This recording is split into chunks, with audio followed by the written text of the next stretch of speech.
Selamat siang, permisi Ibu. Selamat siang Mbak, silakan masuk. Iya, Bu. Mau duduk di mana Mbak? Di sini saja deh, Bu. Oke, Saya duduk ya, Bu? silakan duduk Mbak. Gimana Mbak, duduknya udah nyaman? Sudah, Bu, sudah nyaman. Baik, ini Mbak Ana ya? Iya, Bu.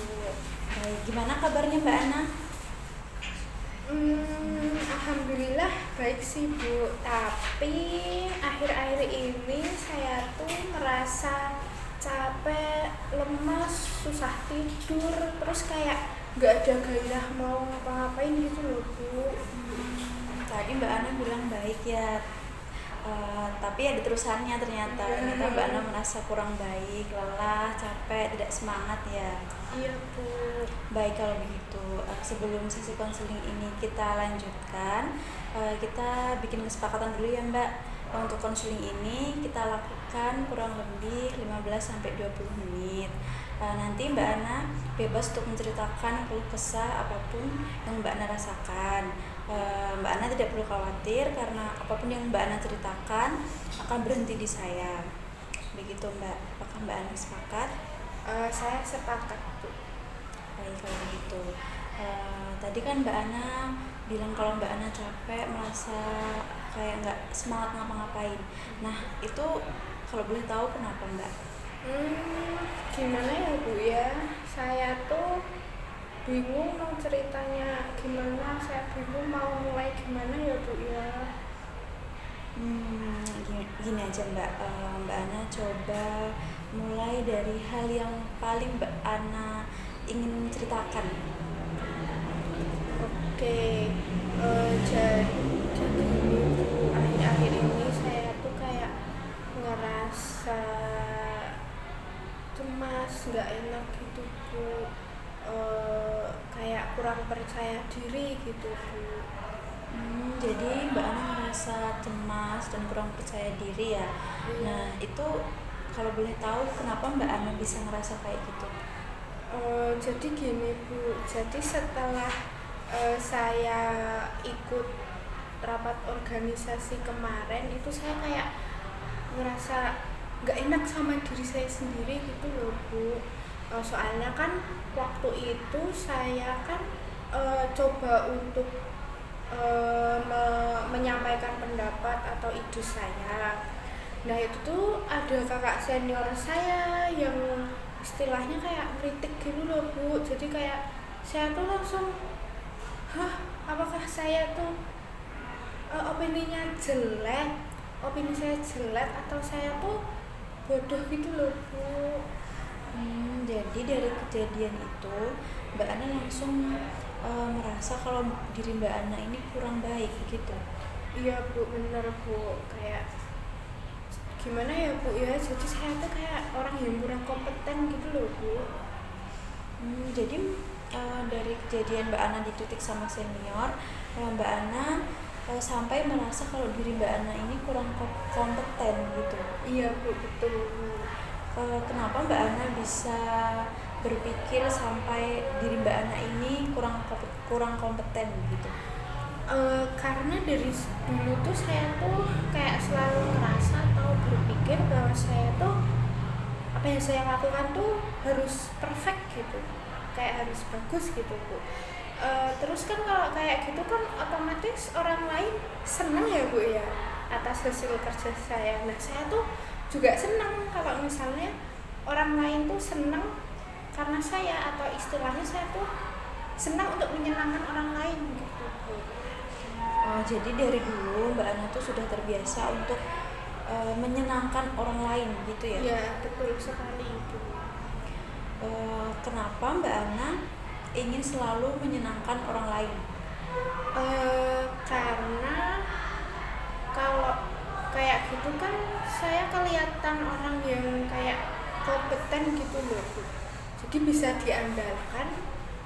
Terus saya jadi kayak seneng gitu, Bu. Dia bisa diandalkan oleh orang lain gitu. Kayak gitu sih, Bu. Jadi dari Mbak Ana menyenangkan orang lain itu Mbak Ana merasa diri Mbak Ana ini berguna gitu ya? Iya, betul sekali, Bu. Tapi kalau misalnya sebaliknya gitu, kalau Mbak Ana ini pekerjaannya kurang atau ada yang salah gitu, apa yang Mbak Ana rasakan? Yang pasti saya kecewa sih Bu sama diri saya sendiri. Saya jadi kayak kurang berkompeten gitu Bu. Terus saya kayak cemas juga, terus jadi kayak kurang percaya diri sama diri saya sendiri gitu. Jadi jatuhnya kayak jadi rendah diri gitu ya Bu. Jadi ketika Mbak Ana melakukan kesalahan begitu, Mbak Ana langsung merasa kalau diri Mbak Ana ini tidak layak begitu ya? Iya Bu. Nah kalau kayak gitu kan otomatis orang lain beranggapan ke saya itu yang jelek-jelek gitu kan ya Bu ya. Terus nanti takutnya saya nggak dapet temen Bu, teman-teman ada ngejauh dari saya. Jadi Mbak Ana ini kalau misal mengecewakan orang lain, Mbak Ana takut kalau orang lain itu meninggalkan Mbak Ana atau tidak menerima Mbak Ana begitu. Iya Bu, nanti saya nggak dapet teman. Tapi apakah itu tuh omongan itu tuh memang dari teman Mbak Ana atau hanya pikiran dari Mbak Ana sendiri? Sebenarnya dari pikiran saya sih Bu ya. Jadi itu hanya pikiran Mbak Ana sendiri kan, nggak ada teman Mbak Ana yang secara langsung ngomong ke Mbak Ana? Enggak sih Bu, sebenarnya dari cara berpikir saya aja sih Bu, sama kerisauan saya gitu Bu, karena memang selama ini teman saya kayak belum ada yang secara gamblang ngomong kayak gitu langsung ke saya gitu Bu. Oke, kalau boleh tahu, sejak kapan Mbak Ana ini selalu berusaha untuk menyenangkan orang lain? Udah dari dulu sih Bu, udah dari sekolah dulu sih Bu, mungkin SMP. Jadi Mbak Ana ini dari dulu memang sudah seperti itu ya, selalu berusaha untuk menyenangkan orang lain. Iya betul sekali Bu. Baik kalau gitu. Menurut Mbak Ana sendiri, ketika Mbak Ana berusaha selalu menyenangkan orang lain, apakah itu berdampak pada diri Mbak Ana? Sebenarnya sangat berdampak sih Bu. Saya tuh jadi kayak gampang kepikiran gitu loh Bu, kepikiran sama perkataan orang lain. Kalau kayak gitu kan jadi jatuhnya nambah-nambah pikiran saya. Pasti nanti jadi overthinking gitu Bu. Apa yang nggak seharusnya saya pikirkan malah justru saya pikirkan gitu Bu. Dan itu lumayan mengganggu sih Bu. Jadi dampaknya cukup mengganggu ya Mbak. Iya. Nah terus menurut Mbak Ana sendiri, mengganggu apa sih itu? Apakah itu sampai benar-benar membuat Mbak Ana tuh kesulitan gitu? Sebenarnya lumayan mengganggu sih Bu, apalagi kalau waktu mengerjakan sesuatu, nah itu kan jadi kayak pikiran aku ngerjainnya kayak harus bagus nih, harus sesuai, hasilnya harus sesuai gitu. Nah kalau kayak gitu kan justru kita nggak fokus ya Bu ya, jadi jatuhnya malah hasil kerja saya kayak kurang optimal gitu Bu. Jatuhnya tadi saya dapat kritikan gitu Bu. Jadi itu juga yang membuat Mbak Ana tuh sulit untuk menerima kritikan gitu ya? Iya. Baik kalau gitu. Dari Mbak Ana sendiri, mungkin sesi konseling ini apa sih yang ingin Mbak Ana capai dari sesi konseling ini?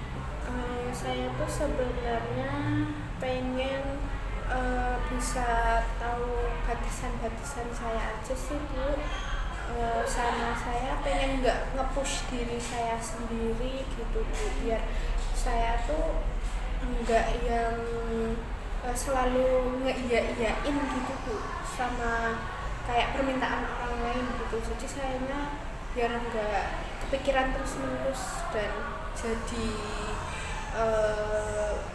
apa ya Bu istilahnya, kayak jadi beban ke sayanya gitu. Jadi Mbak Ana ingin membuat batasan-batasan agar Mbak Ana tuh bisa tahu kemampuan Mbak Ana seberapa, dan Mbak Ana juga bisa memberi batasan pada orang lain ketika mereka ini menyuruh Mbak Ana atau meminta Mbak Ana untuk mengerjakan tugas begitu ya. Iya Bu, betul. Kalau menurut Mbak Ana, batasan apa yang menurut Mbak Ana harus Mbak Ana buat? Apa ya Bu, kayak misal batasan kemampuan yang saya miliki Bu. Hmm, mungkin bisa Mbak Ana berikan contoh? Iya Bu. Jadi kan saya di organisasi itu di bagian atau divisi kesekretariatan gitu ya Bu ya. Nah, terus tiba-tiba itu teman saya yang dari divisi lain, kayak divisi media gitu, minta tolong ke saya gitu Bu buat ngeditin kayak gambar-gambar gitu. Nah, kan saya nggak pandai, maksudnya nggak nggak kompeten di bidangnya, bukan bidang saya. Nah itu mungkin saya bisa nolaknya dengan halus gitu ya Bu, misal kayak jadi gini, nggak aku tuh kurang mampu, atau nggak, ngedit media itu bukan bidang aku, jadi aku harus belajar. Nah nanti kalau misal aku harus belajar dulu, otomatis pengerjaannya justru tambah lama. Nah kalau gitu kan takutnya nanti selesainya melebihi deadline. Jadi mungkin kamu bisa minta tolong ke teman yang lain yang lebih kompeten di bidang tersebut kali ya, maaf ya, mungkin kayak gitu. Baik Mbak, menurut saya itu udah langkah yang bagus sih Mbak. Nah terus menurut Mbak Ana sendiri, tadi kan Mbak Ana bilang kalau Mbak Ana sering merasa, kalau bisa dikritik ya, Mbak Ana sering merasa kalau diri Mbak Ana ini bodoh, Mbak Ana kurang kompeten gitu. Nah menurut Mbak Ana, itu tuh merupakan nilai yang Mbak Ana berikan kepada diri Mbak Ana ini nilai positif atau nilai negatif? Sebenarnya kalau gitu jatuhnya negatif ya Bu, soalnya kayak memandang diri saya tuh kayak rendah gitu ya Bu ya. Iya, nah menurut Mbak Ana sendiri kan tadi juga udah Mbak Ana bilang kalau itu tuh merupakan cara Mbak Ana malah jadi merendahkan diri Mbak Ana sendiri gitu kan. Nah itu kan bukan suatu pandangan yang positif. Nah mungkin dari diri Mbak Ana bisa juga mengubah pandangan Mbak Ana kepada diri Mbak Ana sendiri menjadi pandangan yang lebih positif gitu. Mungkin dari yang tadi Mbak Ana bilang, Mbak Ana kan juga mau membuat batasan-batasan kan. Nah itu bisa Mbak Ana lakukan mungkin ketika Mbak Ana sedang bekerja kelompok atau di organisasi, ketika Mbak Ana dihadapkan dengan permintaan orang lain atau permintaan rekan gitu soal mengerjakan sesuatu dan itu di luar kemampuan Mbak Ana bisa menolak secara halus. Nah, untuk seminggu ke depan mungkin Mbak Ana juga bisa latihan dari kehidupan sehari-hari Mbak Ana, nggak harus dari teman organisasi, mungkin dari teman sekelas ataupun dari keluarga gitu. Nah, untuk menindaklanjuti itu mungkin Mbak Ana bisa menuliskan itu di buku, jadi Mbak Ana bisa tahu Mbak Ana sudah melakukan atau memberi batasan atau belum gitu. Nah apakah Mbak Ana setuju kalau Mbak melakukan kegiatan itu? Saya setuju Bu, mungkin kalau gitu mungkin saya bisa tahu batasan-batasan saya seperti apa tuh Bu. Baik kalau begitu Mbak. Sebelumnya apakah Mbak Ana ada yang mau ditanyakan lagi? Sepertinya sudah Ibu, sudah cukup sepertinya. Baik Mbak kalau gitu. Sebelum saya tutup, saya simpulkan dulu ya untuk sesi konseling hari ini. Jadi tadi kan Mbak Ana bilang awalnya Mbak Ana merasa cemas dan takut karena suatu kejadian di organisasi yang Mbak Ana dikritik oleh senior dan itu membuat Mbak Ana merasa rendah diri begitu kan. Nah terus selain itu juga Mbak Ana sering sekali menyalahkan diri Mbak Ana sendiri ketika Mbak Ana ini pekerjaannya tidak sesuai harapan atau Mbak Ana tidak bisa menyenangkan orang lain gitu kan. Nah terus Mbak Ana juga tadi sudah menemukan pandangan baru bahwa Mbak Ana seharusnya tidak menilai diri Mbak Ana ini dengan nilai-nilai yang buruk, dan Mbak Ana juga sudah memiliki pengetahuan baru dan komitmen untuk memberi batasan-batasan ketika Mbak Ana diberikan tugas dan itu tidak sesuai dengan kemampuan Mbak Ana. Betul begitu Mbak? Baik, betul Ibu, seperti itu Bu. Baik Mbak kalau begitu. Nah mungkin untuk membahas perkembangan Mbak Ana, apakah Mbak Ana setuju kalau kita adakan sesi konseling di minggu selanjutnya? Saya setuju Bu. Baik, kalau Mbak Ana setuju, kita akan melakukan sesi konseling di hari dan jam yang sama. Setuju Mbak? Setuju Bu, setuju. Setelah melakukan sesi konseling ini, apa yang Mbak Ana rasakan? Alhamdulillah saya menjadi lebih lega sih Bu, lebih plong gitu Bu. Jadi kayak udah tahu sedikit-sedikit batasan-batasan yang akan saya lakukan gitu ke depannya. Baik, terima kasih Mbak karena Mbak Ana sudah mau mengikuti sesi konseling ini dari awal sampai akhir. Saya juga minta maaf jika saya ada salah kata maupun perbuatan. Semoga sesi konseling ini bisa membantu diri Mbak Ana ya. Terima kasih ya Bu sudah mau mendengarkan cerita saya. Baik, untuk itu sesi ini saya akhiri ya Mbak. Baik Ibu. Terima kasih ya Mbak. Baik, sama-sama Bu.